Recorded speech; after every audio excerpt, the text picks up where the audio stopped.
ഈ വർഷത്തെ മിഥുനമാസം ആരംഭിക്കുന്നത് അത്യപൂർവമായ ഒരു ഗ്രഹനിലയിലാണ്. ആദിത്യൻ മിഥുനം 1 തിങ്കളാഴ്ച, അതായത് 2026 ജൂൺ 15 മിഥുനം രാശിയിൽ പ്രവേശിക്കുന്നു.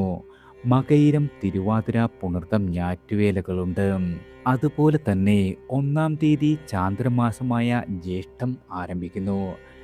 June 29 പൗർണമിയും July 14 അമാവാസിയും ഭവിക്കും. മിഥുനം 6 ചൊവ്വ ഇടവം രാശിയിൽ പ്രവേശിക്കുന്നതാണ്.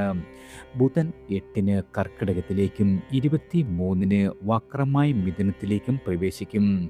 ശുക്രൻ 20 വരെ കർക്കിടകത്തിലും തുടർന്ന് ചിങ്ങത്തിലുമാണ്. വ്യാഴം മിഥുനം രാശിയിലാണ്. 4 പുണർദത്തിൽ നിന്നും പൂയത്തിലേക്ക് സംക്രമിക്കും. ശനി മീനം രാശിയിൽ രേവതി നക്ഷത്രത്തിലാണ്. രാഹു കുംഭം